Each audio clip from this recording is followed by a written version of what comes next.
जय। धन धन मेरे सतगुरु पूर्ण गुरु महताब, बार बार करु वंदना नमस्कार हर बार। आप न आते जगत में जल मरता संसार, जग तारन को आ गए मेरे पूर्ण गुरु महताब। प्यार व सत्कार से बोलिए सद्गुरु भगवान की जय। महापुरुषों,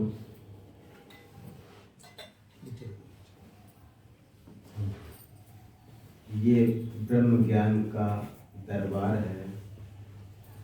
यहाँ पर मेन मुख्य चर्चा यही होती है कि ऐ जीव, इस संसार में तू कब से भटक रहा है और तू अब अपने निज स्वरूप को जानकर निज धाम को जाने के लिए तैयार हो जा। महापुरुषों, कल सद्गुरु महाराज ने एक प्रश्न अचानक पूछ दिया कि आत्मा क्या होती है। महापुरुषों, हम सब लोग बैठे सक पका गए कि आत्मा क्या होती है, इसका उत्तर कैसे दिया जाए। हमने सोचा कि आत्मा क्या नहीं होती है। अगर ऐसे सोचा जाए तो कैसे रहे कि आत्मा क्या नहीं होती है। कबीर साहब ने कहा है कि सांच बराबर तप नहीं, झूठ बराबर पाप, जाके हृदय सांच है ताके हृदय आप। मतलब कहा है कि ये परमेश्वर उसके हृदय में है जिसके हृदय में सांच है। सांच का मतलब सत्य है। और झूठ क्या है? झूठ, ये जो संसार है ये झूठ है। झूठ बोलना झूठ नहीं है। जो कुछ भी आपको आंखों से दिखाई दे रहा है ये असत्य है और इसके बराबर कोई नहीं है। मतलब कि कब कक्षा 4 में ये पढ़ा था और कब समझ में आया जब ज्ञान मिला। तो महापुरुषों, कबीर साहब ने कभी ये नहीं कहा कि ये परमात्मा साकार है या निराकार है। क्यों? बड़ा मुश्किल है इस बात को कहना कि ये क्या है, ये क्या चीज है। तो महापुरुषों, कबीर साहब ने एक ऐसे ही कहा है कि इसको समझाने के लिए, देखो कह नहीं पा रहे हैं लेकिन फिर भी कहने की कोशिश कर रहे हैं। और हम लोग भी समझते हैं कि क्या कह रहे हैं। कि इसका भेद बता मेरे अवधू, पूरन करनी करता तू, कैसी भूल जगत में डाली, जा देखूं ता तू ही तू। हाथी में मोटो होए बैठो, चीटी में तू छोटा तू, ऊपर बैठ महावत, हाकन वाला तू ही तू। अवधू, इसका भेद बता मेरे अवधू, जा देखा तहाँ तू ही तू। अब मैं क्या कहूँ इसको? कबीर क्या कहूँ इसको? हे अवधू। अवधू मतलब एक जैसे अकाल कहा जाता ना, जिसका कोई अवधू, जिसका कोई मरण नहीं है, जिसका कोई जन्म नहीं, जिसको कभी मारा ना जाए। आज मुझे बताओ कि ये क्या है? तुमने जगत में ऐसी भूल डाल दी है कि संसार फंसा है इधर उधर चक्कर में।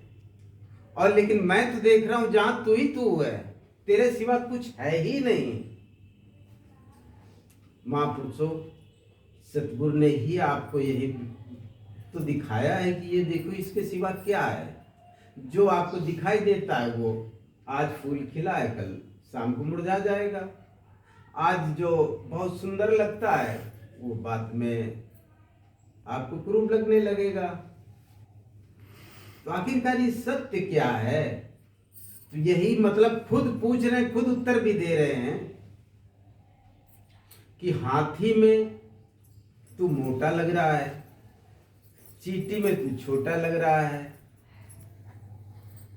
ऊपर बैठ के तू महावत कहला रहा है, और हाँकने वाला जो अंकुश है उसमें भी तू है।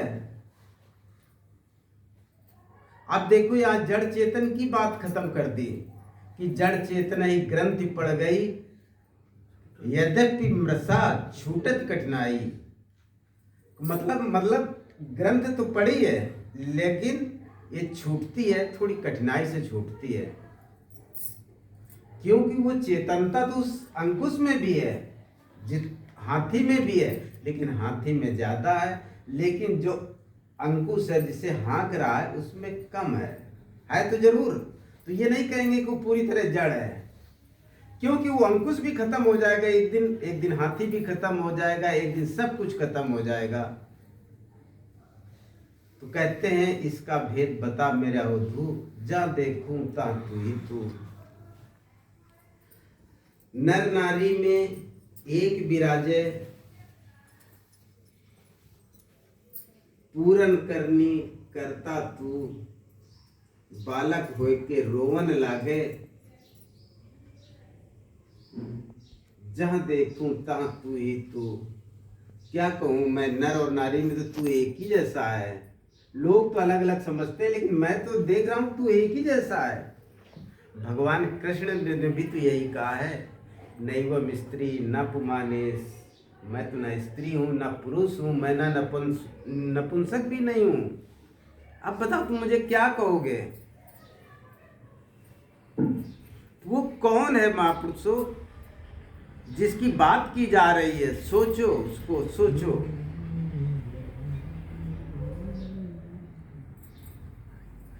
जल थल में तू ही समाया, जल थल में तू ही समाया, जहां देखूं ता तू ही तू।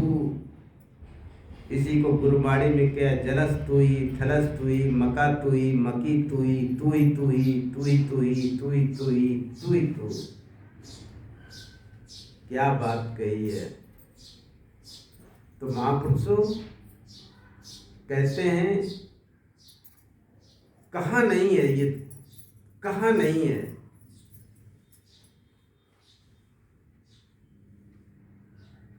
तो कहत कबीर सुनो भाई साधो, सतगुरु पाया तू ही तू।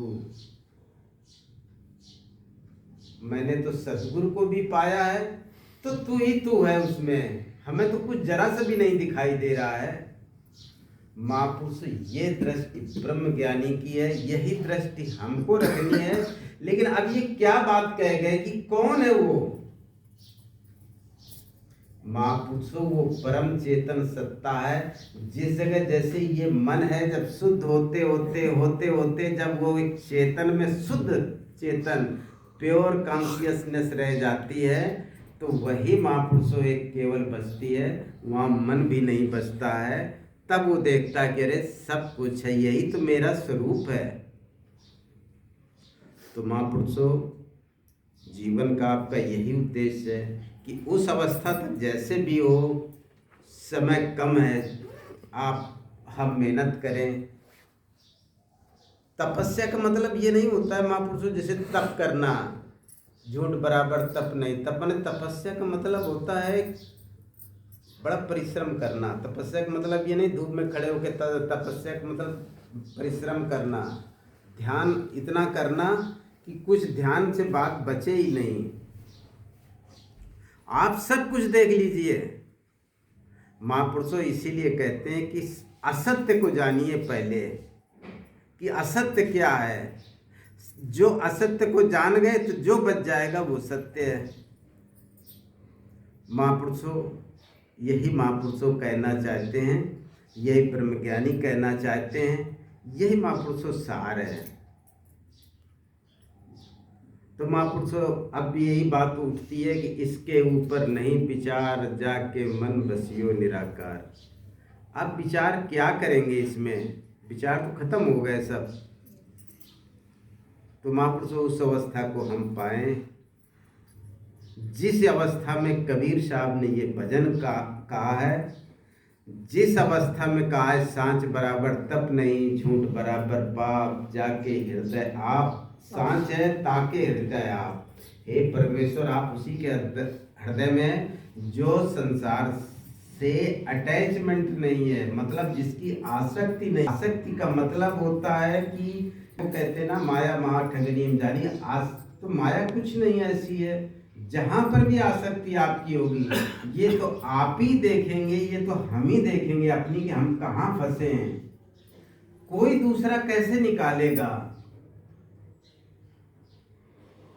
फंसे हम हैं और निकाले दूसरा, ये तो नहीं होगा। निकलना तो आपको ही पड़ेगा। हाँ, दूसरा सहारा पड़ता है, जैसे कीचड़ में फंसे हो तो कोई तिनका पकड़ा सकता है कि अपना कपड़ा या गौछा थोड़े सहारा मिल जाएगा।